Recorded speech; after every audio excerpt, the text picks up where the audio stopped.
You are listening to a production of the Weibo Podcast Network.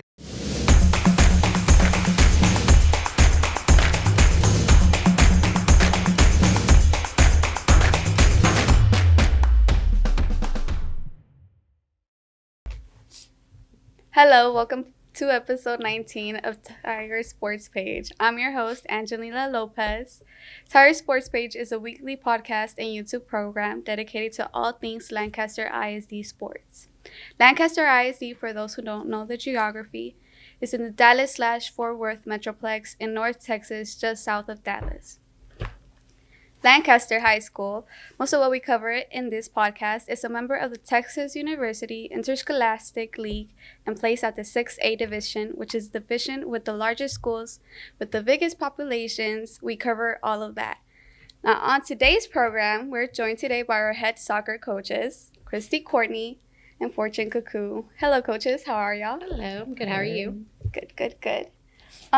Your teams are approaching the completion of their first half of the district play. Please give us an honest first half report card for each of your teams.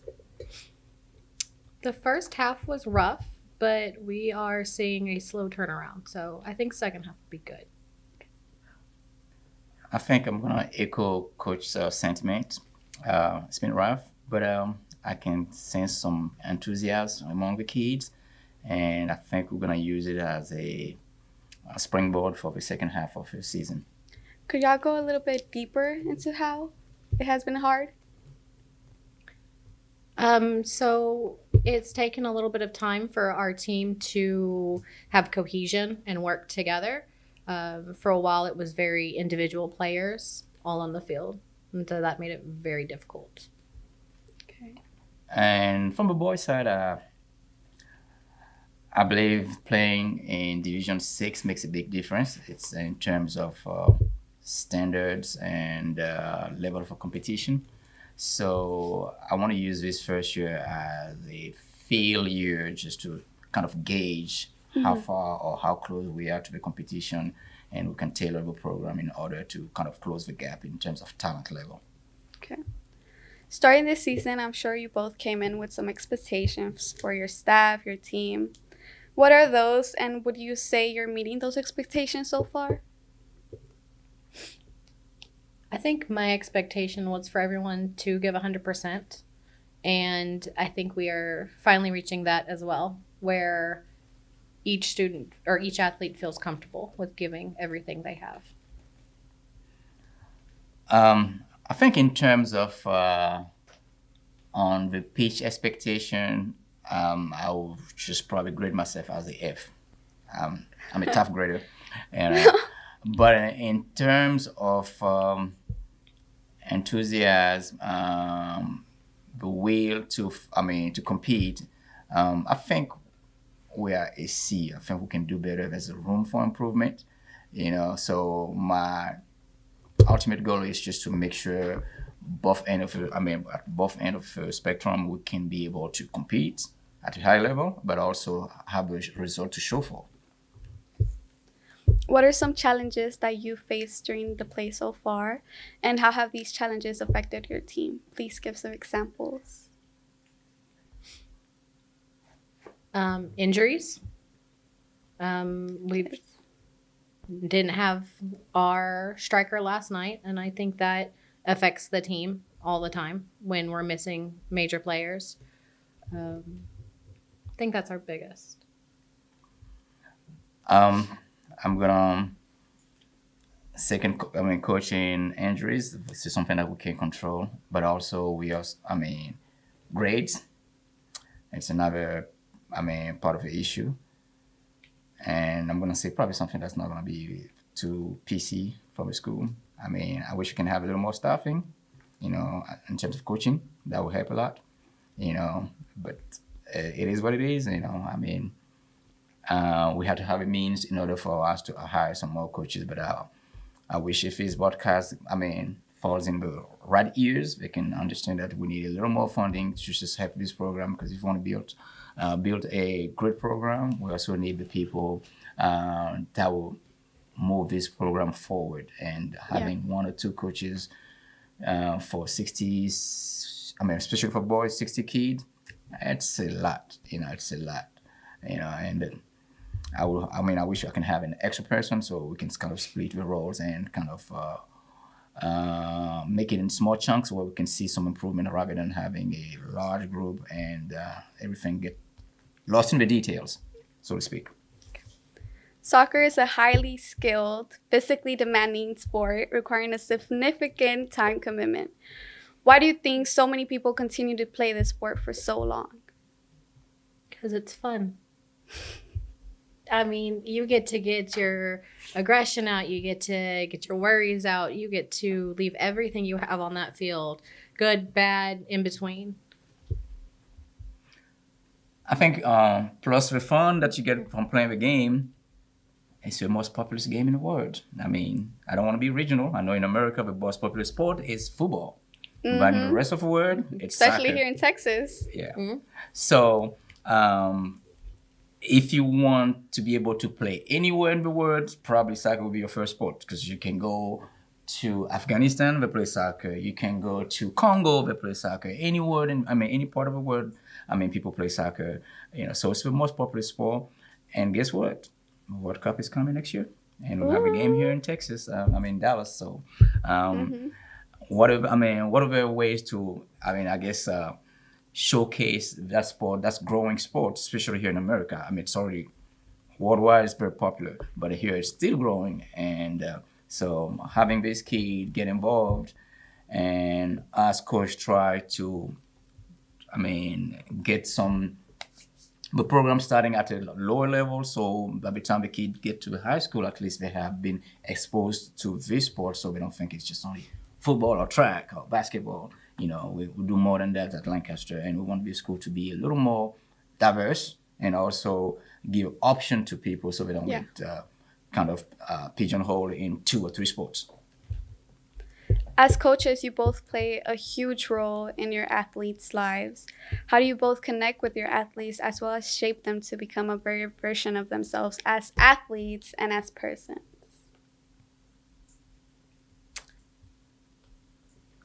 I have the same expectations for my athletes like I would my own child. I'm going to protect them like my own child. I'm going to make sure that they do everything they can like I would their my own child. I'm not going to let y'all settle for anything less, and y'all are going to be the ones that get all the negative from that. So I can't do that to anyone.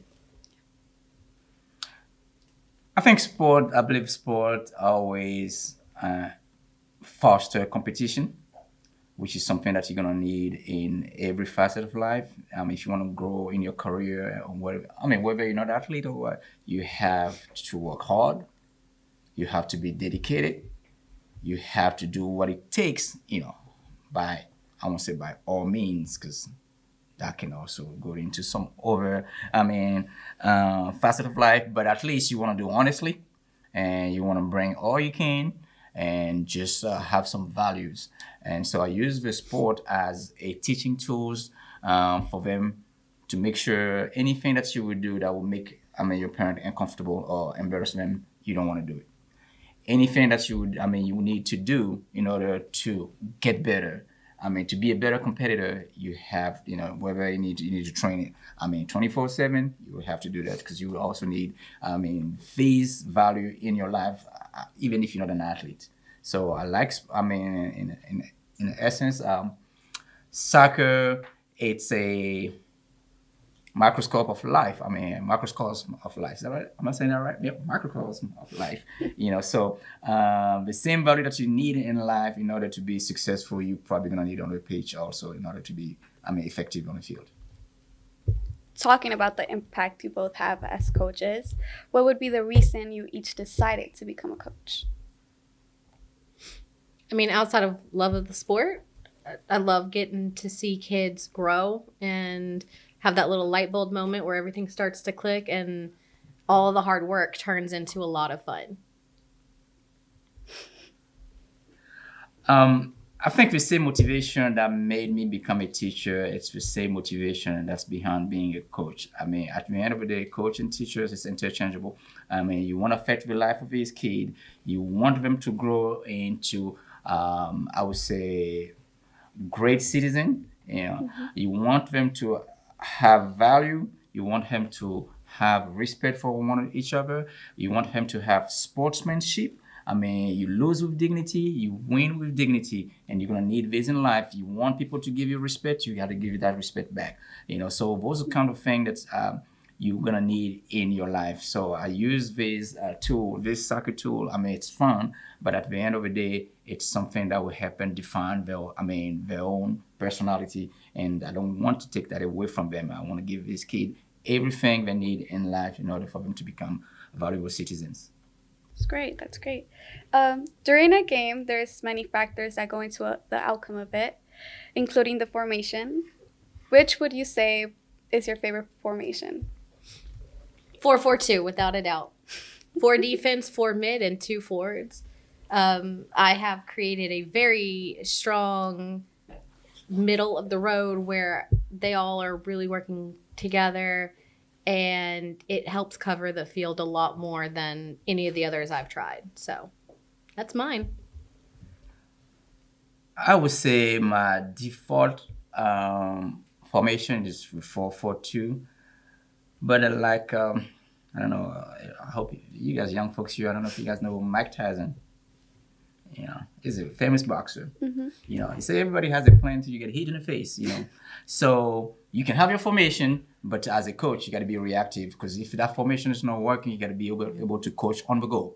So you have to be able to adapt. But from the get-go, I would say my default one would be the 4-4-2. If it wasn't a 4-4-2, the 4-4-2 means you get 4 defenders, 4 midfields, and 2 forwards for the profane of the game. I know it's just, I'm sorry. No, I don't want to be too condescending, but so on a soccer pitch, you play with 11 players. So, 1 goalie and 10 field players.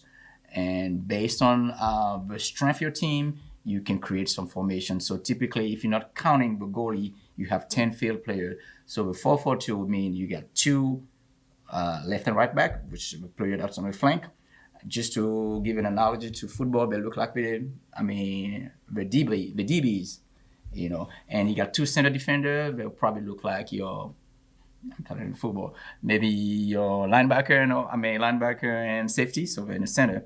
And you got 2 midfield, they're more like, I won't say wide receiver, but it's in the middle. The bigger guys, what do they call them in football? Tight end, so we're in the middle, and you got your 2 wingers or 2 forward. That would be more like your receivers, but the one that have to go score a touchdown or a goal in soccer. So I hope my analogy makes a little more sense. It does. Helps. Schematically speaking. Thank you so much. Have I forgotten to ask you anything, or would you like to add anything? No. No? Well, personally, I want to thank you guys for giving us an opportunity to give a little glimpse to our program, because sometimes we get lost in these major programs, because you get some major program downwind, and we're still building our stuff. So it's always a great opportunity when you guys give us a little sliver of light, so we can showcase what we're doing in the darkness. So we really appreciate your team, Mr. Curtis' team. So thank you for giving us that platform that kind of give us a little exposure, and everybody will know that Lancaster is not about just football, basketball, and track. We do more than that. Thank you. And our season, we play every Tuesday and Friday until spring break. One of us is always at home. Come watch us. Thank you, and thank you for tuning in this week. Come back next week as we will be interviewing our head women's track coach, Lakedra Haynes. Those of you listening to the podcast on your favorite podcast app, either Apple Podcasts or iHeart or Spotify, please like and rate us. That will allow us to appear higher in rankings and gain more listeners. If you're watching the YouTube feed, which comes out a bit later than the audio feed, please like and subscribe to the channel. You'll be notified every time we post a new video. Tire Sportspage is a production of Weibo Podcast Network. It is produced by the Corporation of Lancaster ISD Department of Athletics and the Lancaster ISD Department of Communications. Thank you again, and thank you for listening and watching. I'm Angelina, and we'll see you next week. Bye. This has been a production of the Weibo Podcast Network.